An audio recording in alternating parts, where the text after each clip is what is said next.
Okay, imagine this. You're leading the charge in a world that feels like it's under constant digital siege, protecting everything, your company's secrets, customer data, just keeping the lights on, basically. Cybersecurity, it's absolutely critical, non-negotiable. Yeah, no question. But then you step into the boardroom and people there, they're juggling, cost pressures, huge new product launches, maybe even M&A activity. Your top priority. It's just one of their many top priorities. That's the reality, isn't it? Yeah. CISOs, they see the threats clearly. They understand the potential disaster. But getting that across, explaining complex technical danger in a way that actually hits home with leaders who are managing a dozen other urgent issues. Especially if they don't have that deep tech background themselves. Exactly. That's the real challenge we're talking about. It's almost like speaking different languages sometimes and bridging that gap, showing the true business value and the business risk of cyber to the board, to senior leadership. Right. Well, that's what we're diving into today. How do you actually do that effectively? And we've got some really good material to dig into. We're looking at a great Deloitte article focused on life sciences and healthcare, but honestly, the lessons apply everywhere. Right. Plus, we have crucial guidance from CISO on incident response plans, the practical side. And then a really thoughtful white paper from Hard Stance on the sort of fundamentals of cyber risk management. So our mission here really is to unpack the strategies, the mindset shifts you need to connect those technical cyber realities to the business outcomes that leadership genuinely cares about. And, we couldn't do this kind of deep dive without support from our sponsor, www.cisomarketplace.com. If you're looking for resources, solutions in the cybersecurity space, that's definitely a great place to check out. So a big thank you to www.cisomarketplace.com for making this possible. Okay, so let's unpack this core challenge. Why does this communication gap even exist? What do the sources tell us? Well, the sources really highlight that disconnect. You've got the cyber team living and breathing threats 24/7. Yeah. And then you have senior leaders dealing with very real business pressures, cutting costs, driving growth, innovation. Cyber, well, it can feel like just another line item, another cost center, even if they know intellectually it's important. And a big piece of it, like you touched on earlier, is that knowledge gap. It's pretty common for board members, senior execs, not to have come up through the tech or security ranks. Right. They trust their teams, of course. But really getting the nuances or even knowing the right questions to ask, that can be tough. Yeah, it's hard to challenge or probe effectively if you don't have that grounding. Exactly. And that's where cyber risk sometimes gets sort of siloed, seen just as an IT thing, an operational expense you have to manage. Instead of seeing it as a strategic asset, or maybe more importantly, a fundamental business risk that needs top-level management. Which is really dangerous, because the threat landscape isn't exactly waiting around for everyone to get aligned. Okay. And this is where it gets really interesting. The sources all hammer home the relentless pace of change. Businesses are pushing their digital boundaries out constantly. Cloud, mobile apps, new partners, interconnected supply chains. Everything. And every single expansion, every new connection just widens that attack surface. The threats aren't static either. They adapt just as quickly. It's a moving target. So this dynamic reality, it forces a big shift in thinking, doesn't it? Wow. The core message I'm getting from these sources is cybersecurity is not just an IT problem anymore, full stop. Absolutely. It can't be. It has to be seen as a core part of the overall business strategy. That Deloitte article actually calls it the cyber everywhere mentality. Cyber everywhere. I like that. It's not an add-on. It's baked in. Exactly. And the Hard Stance paper connects right into this. They define cyber risk management, CRM, not as managing tech, but as the active management of business risk. Right. Focusing on the business outcome. Yeah. And they point out regulators are increasingly mandating this view. Cyber risk consistently shows up as one of the top global business risks. It's playing in the same league as market risk, financial risk now. Okay, so if that's the mindset shift we need getting cyber out of the IT silo and into the core business strategy, how do you actually start building that bridge? How do you make that happen with leadership? Well, according to the Deloitte interviews, the absolute bedrock, the most critical thing, it isn't fancy metrics or slick slides. It's building dialogue and trust consistently over time. So not just the rushed annual security update. Definitely not. It's about regular, open conversations, being transparent, even when it's uncomfortable, about where the real weaknesses are. And fostering an environment where leaders feel okay asking basic questions without feeling stupid, right? Without hitting that wall of jargon. Precisely. And a really practical first step they mention is getting leadership aligned on the organization's crown jewels. What data, what assets, what operations are absolutely critical? What can you simply not afford to lose? Because if you agree on that, it frames the whole risk conversation in business terms. Exactly. And there's a positive trend noted in the sources. More CISOs are reporting directly to the CEO now. Ah, okay. That direct access, that visibility, it's crucial for building that trust and making sure cyber considerations are part of the strategic conversation right from the top. Okay, that makes sense. Hmm. Build a relationship, establish trust, get aligned on what matters most. But let's get tactical. If trust is the foundation, what does the actual communication look like day to day? Because just throwing technical data at them isn't cutting it. Right, and this is where the sources really push moving beyond pure metrics and tech speak. You often have very limited time with these leaders. Yeah, you get maybe 15, 20 minutes on the agenda. So storytelling becomes incredibly powerful. Okay. Like instead of saying we blocked X thousand phishing emails. Exactly. Tell the story of a specific recent incident, maybe even a near miss, either in your own organization or a relatable one in your industry. But the key part is explaining the impact. Not just the technical stuff, but how did it affect a business unit? Did it delay a product launch? Did it hit revenue? Did it damage customer trust? Precisely. Connected to what they care about. Yeah. And another great technique mentioned is using personas. Personas. How does that work? Help the board see the risk through the eyes of someone relevant to the business. What does a ransomware attack actually mean for a patient trying to get care? How does a system outage impact a physician's ability to treat people? What would a regulator focus on after a breach? I see. It makes the abstract threat landscape much more tangible, more human. Yeah, it helps them connect emotionally and intellectually. And remember that story from the Deloitte article? The CISO who did internet safety sessions for the exec's family? Oh, yeah, that was clever. And then used a hypothetical phishing scenario based on typical family info. That personal connection instantly resonated. It linked the cyber risk directly to something they understood and valued deeply, which then connected back to the business impact. That's the power of making it personal and relatable. That's a great example. So, talking about incidents, even hypothetically, naturally leads us to being prepared for the real thing. And that brings us to the CISA guidance on the Incident Response Plan, the IRP. Right, the IRP. Think of it as your organization's playbook for when things go wrong. It's a formal, approved document that guides everyone before, during, and after a suspected cyber incident. Takes the chaos out of the moment, hopefully. That's the goal. Preparation starts way before anything happens. Training staff, obviously. But CISA emphasizes rewarding people for reporting suspicious things, even false alarms. Build that culture where people feel safe speaking up. That makes sense. Remove the fear of getting it wrong. Yeah. And proactive steps, too, like getting your legal team to review the plan now, not during a crisis. Building relationships with CISA, with local law enforcement before you actually need their help in a panic. And that really practical tip from CISA, have printed copies of key contacts and plans. Sounds basic, but crucial. If your network's down, your email's down, your chat's down, how are you going to coordinate? Good point. And having a clear stakeholder communication plan, too. Who needs to know what, when? Board, investors, customers, regulators. Absolutely. And like any team facing a high-stakes game, you have to practice. Tabletop exercises, TTXs, simulate scenarios. Not just to test the plan on paper, but to test the team's reflexes. Right. See how people react under pressure. Exactly. Find the gaps, the confusion points, before it's real. During an actual incident, CISA stresses clear roles. You need an incident manager, the coordinator, the leader, the communicator, but crucially, not the person doing the hands-on technical work. Keep them focused on the big picture. Right. You need a separate tech manager for the deep dive and a communications manager to handle external messaging. Defined roles prevent confusion and duplicated effort. And then afterwards, what happens after the fire is out? A blameless retrospective, a post-mortem. The goal isn't finger-pointing, it's learning.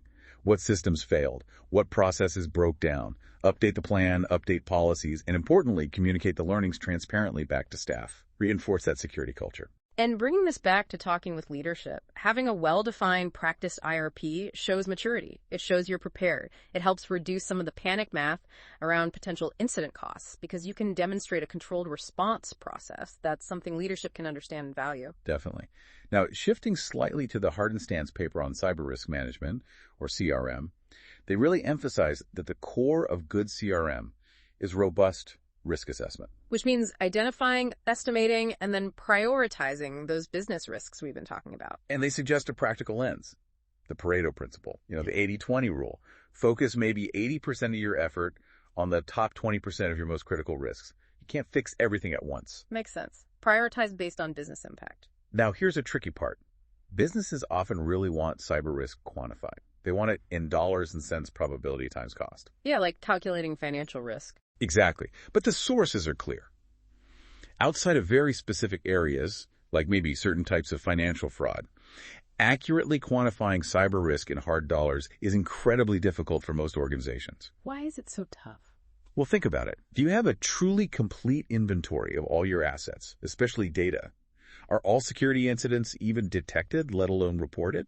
Probably not. And the cost of an incident can vary massively depending on how widespread it is, how quickly you contain it, plus how do you put a reliable number on brand damage? Or loss of patient trust in healthcare? Or stolen IP? Exactly. Those intangible costs are huge, but incredibly hard to pin down financially. Which means, especially when you're building your CRM program, risk assessment often involves more qualitative judgment, more expert opinion than precise math. You have to get comfortable making informed decisions with some level of uncertainty. But one thing the Hard Stance paper says is absolutely fundamental, non-negotiable for any effective risk management. Let me guess. Asset inventory. You got it. A high-fidelity asset inventory. You simply can't manage risks to things you don't know you have or whose dependencies you don't understand. And remembering that asset is broad, it's not just servers, it's data. Key people, critical processes, cloud services, even employee devices, the whole ecosystem. Right. And Hard Stance talks about different ways to look at risk. Controls-focused, which is more about compliance. Less effective for true risk management, often. Then asset-centric, looking inside out at risks to specific business assets.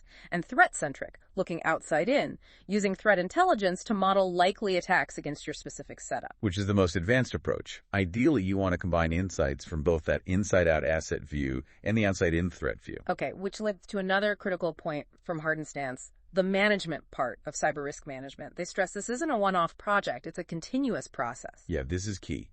Unlike, say, building safety codes that might change slowly, cyber risk is incredibly dynamic. It changes daily, even hourly sometimes. Your IT environment shifts, new vulnerabilities pop up, threat actors change tactics. Exactly. So you absolutely cannot just set and forget your security controls or your risk posture. It requires constant attention. Keeping your actual risk level aligned with your organization's appetite means security operations has to constantly engage with what Hard Stance calls the chaos of the live IT environment. Change is the only constant. And because that rate of change, that drift in the environment is so intense, managing it effectively demands a huge amount of automation. You just can't keep up manually. And regulations are reflecting this too, right? You mentioned CISA mandating weekly automated asset discovery for federal agencies. Yeah, and biweekly vulnerability scans. The expectation is shifting towards continuous automated visibility and management. So if continuous management is the goal, what are the key enablers? How do you actually do that? Two main things stand out. First is that continuous monitoring and management of assets. This is more than just traditional security monitoring looking for active attacks. It's more proactive. Exactly. It's about preventing fires, not just putting them out. Ensuring assets aren't vulnerable in the first place, checking that configurations haven't drifted away from policy, remediating changes quickly. It requires having that universal, granular, interconnected view of everything. Got it. And the second enabler? Threat-informed defense. This tackles the probability side of the risk calculation. It's about understanding the external threat landscape. So knowing who might target you, what they're likely after, how they operate, and why they might pick you. Precisely. Yeah. And that landscape is constantly churning. New threat groups, malware that evolves sometimes using machine learning itself, new vulnerabilities, 0 days. It never stops. So having a strong threat intelligence capability, whether built in-house or using partners, helps you focus. If you know a specific group is hitting your industry hard with a certain technique, you can prioritize defenses against that. Makes sense. Use intel to guide your actions. Hard Stance breaks down different types of intel too, right? From technical indicators to broader strategic shifts. Yeah, all feeding into a more targeted, effective defense posture. Okay, so we've talked strategy, process, technology. Let's circle back to the people, because none of this happens without skilled individuals. And attracting and retaining talent, that's a huge issue mentioned in the sources, right? Oh, absolutely. It's a major headache for CSOs and a big concern for boards, too. Many organizations feel they just don't have the skilled people they need. And it's not just about finding deeply technical wizards, is it? The sources talk about needing diversity in skills. People who get the tech, sure, but also really understand the business context. That's the sweet spot, and traditional recruiting methods aren't always finding those people. So organizations are trying different things. Like what? A lot more focus on on-the-job training, looking beyond just formal degrees. Some are even hiring people with strong business sense and communication skills first, and then training them on the technical side. Interesting. The idea being it might be easier to teach the tech than the business acumen or the communication skills. Sometimes, yeah. Plus, using things like cyber war games, not just for execs, but for staff training and development. And getting creative with backgrounds, looking at people from law or even humanities like English Lit for roles needing analytical thinking and communication, then layering on the cyber training. It's about finding the right aptitude and mindset, not just the existing skill set. Exactly. And collaboration is another huge theme, not just internally, breaking down silos between security and business units. But externally, too. Yeah. Sharing knowledge with peers and other companies, working closely with vendors, even looking outside your own industry. What can you learn from tech disruptors? The Deloitte source mentioned a CISO, using board connections to set up collaborations with other organizations the board members were involved with. That's smart. Leverage those networks. And those war games, again involving leaders from different business functions, helps build that internal collaboration, that shared understanding of the risks and the response needed. Wow, okay.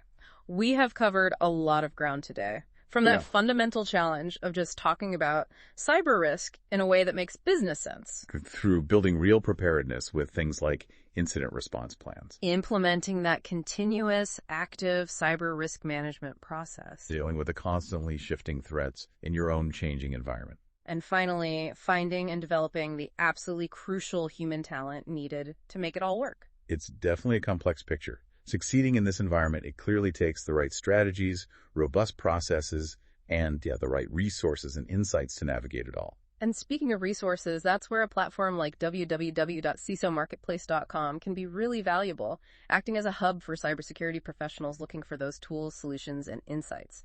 So we really want to give another big thank you to www.cisomarketplace.com for sponsoring this deep dive. Their support helps us explore these really vital topics. Yeah, absolutely. And what really comes through from all these sources is that effective cybersecurity today, it's just not solely about the technology anymore. Right. It's fundamentally a business challenge. It requires constant communication, strategic risk management that's truly integrated, continuous adaptation, and building that diverse, skilled team. Bringing that business lens to cyber risk, really embedding it into the core strategy. The Deloitte source called it a journey, and it really is, isn't it? But it feels like an absolutely essential one for any organization that wants to thrive or, frankly, just survive in today's world. Mm-hmm. Which leads to maybe a final thought to chew on.